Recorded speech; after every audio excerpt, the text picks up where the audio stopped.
Hello, my name is John Riley Campbell, and I'm going to talk today about human-powered snow sports, uphill access, and what the ski industry can do to cater to this market. As we have covered in the beginning of the class, skiing under human power has been around for thousands of years in various forms. Human-powered snow sports, or winter sports that do not require ski lift or any other type of machinery. Examples include snowshoeing, cross-country skiing, alpine touring, backcountry skiing, and ski mountaineering. The ski lift is less than 100 years old. Recently, more and more skiers are taking the ski lift out of the equation and in a way returning to the roots of skiing by using their own power to ascend uphill and through alpine terrain. Recently, there has been an increase of interest and an increase in popularity and a formal effort to make certain human-powered snow sports more legitimate in the eyes of the ski industry and the sporting world.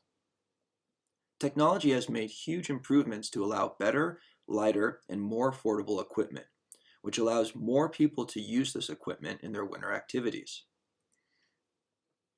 I'm going to focus on three of the human-powered snow sports for this presentation.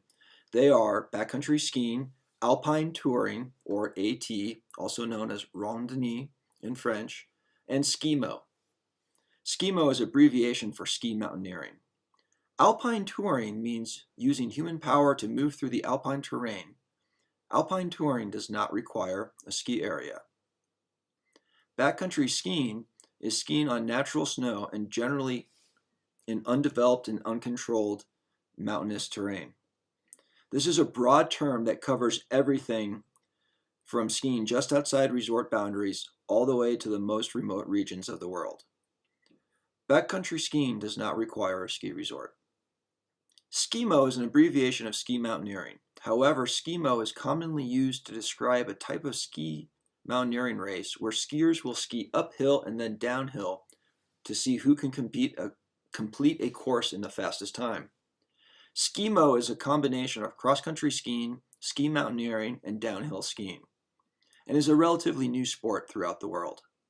Skimo races are usually held at ski resorts. These three things have one very important technique in common: the free heel. All three use specialized equipment that allows free heel to climb and a fixed heel for downhill. This makes climbing uphill an option for the skier.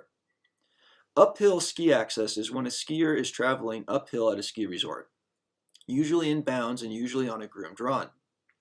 The skier is purposely skipping the ski lift. Ski areas are increasingly creating an uphill policy for the mountain, which we'll talk about later. One may ask, how can people ski uphill? The answer is straightforward and usually expensive, which is with the right equipment. All three of these sports require specialized equipment such as skis, boots, bindings, skins, possible avalanche equipment, and backcountry education. Boots are different in all three sports, but share one common characteristic, which is having a walk mode. Bindings are specialized due to the sport and the boot. Skis are usually specialized for the activity. For example, skis for skimo racing are specialized skis that are shorter, lighter, and skinnier than alpine skis. The most unique piece of equipment are the skins, which are made of a synthetic material that lines the bottom of the ski. This material allows for the ski to grip and gain traction on the snow and not allow the skier to slide backwards on their uphill travel. The skins are attached to the front and the back of the skis, often using straps. When the skier gets to the top of their uphill travel, they can peel the skins off quickly and easily in order to start their descent. The skins are called skins because they were originally made out of animal skins. Backcountry skiing and alpine touring requires avalanche and backcountry equipment and education, as the skier is skiing in a location that is not an inside controlled ski environment. Why is the sport rising in popularity now? There are several reasons. First, for several years, backcountry skiing has been the fastest growing segment within the ski industry. Second, backcountry skiing growth has created a new category of gear called the all-mountain category. All-mountain allows greater freedom and choice for skiers. Third, skiing uphill is a killer workout. It is estimated that skiing uphill burns about 1,000 calories an hour, which is a very intense workout. Fourth, And final reason is that people are tired of fighting traffic and paying for expensive lift tickets or season passes. Skiers who are tired of crowds, lift lines, and prices but still love to be outdoors in the winter are looking for new options in skiing. These sports can be enjoyed at one's own comfortable pace. For younger enthusiasts, I think it's one part fitness and also one part freedom. For several years, the all-mountain category has been the fastest growing segment within the ski industry, according to Winter Wildland Alliance. According to the National Ski Area Association, in 2017, 50% of ski resorts in the United States allow for uphill skiing on their slopes.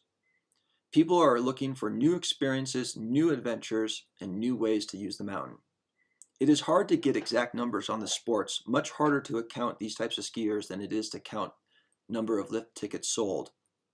However, according to the U.S. Forest Service, research shows the number of participants in undeveloped skiing is projected to increase by 55 to 106% by 2060.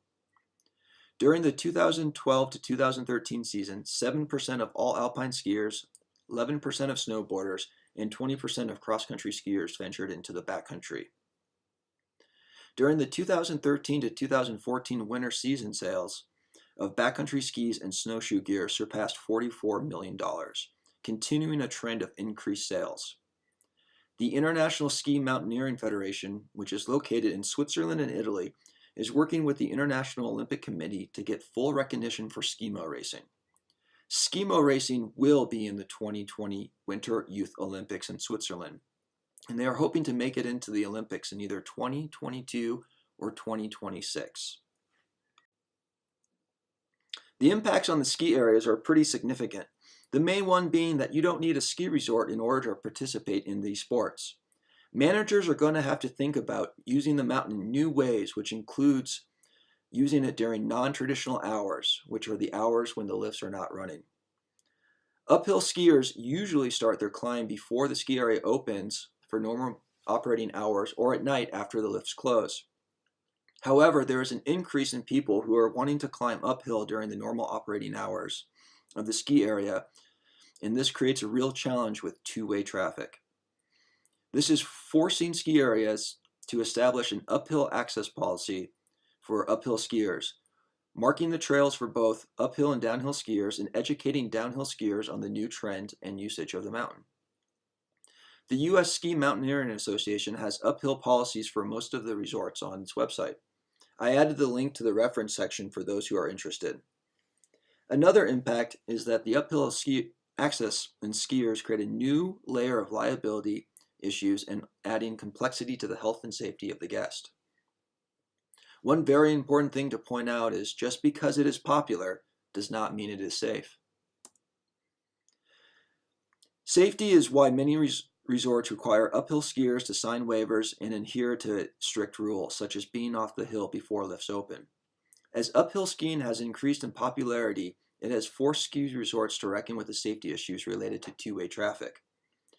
Resorts that allow uphill traffic often have a designated uphill zone that is sometimes cordoned off from the rest of the run to prevent downhill skiers from entering uphill territory and vice versa. Other issues that are addressed in uphill ski policies include when uphill access is allowed, where uphill access is allowed, coordination and cooperation with maintenance crews, snow groomers, snowmaking, and avalanche control work.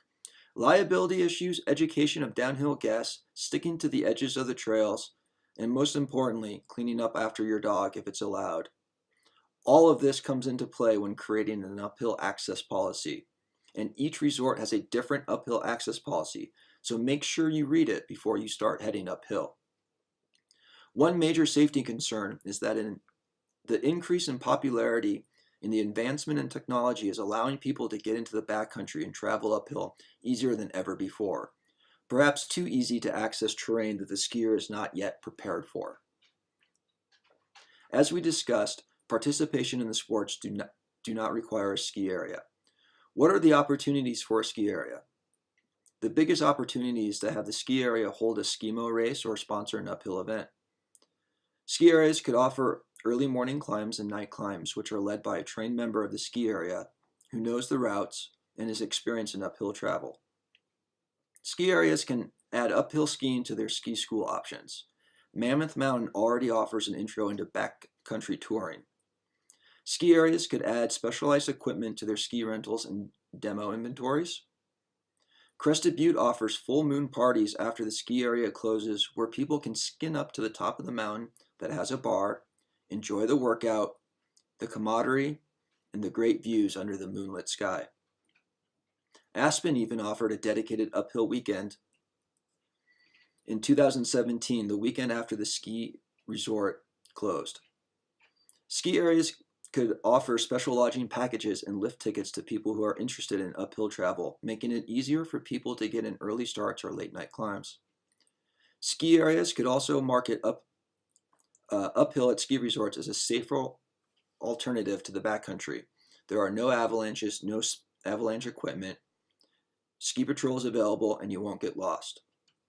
Also, it seems reasonable to see an increased demand in hut-to-hut ski adventures. Ski areas could host hut-to-hut trips or even invest in a hut-to-hut system near their resort. My question for the class is this: if you are a ski area operations manager, would you allow uphill access at your resort? Why or why not? If yes, what would you like your uphill access policy to look like? Thank you very much.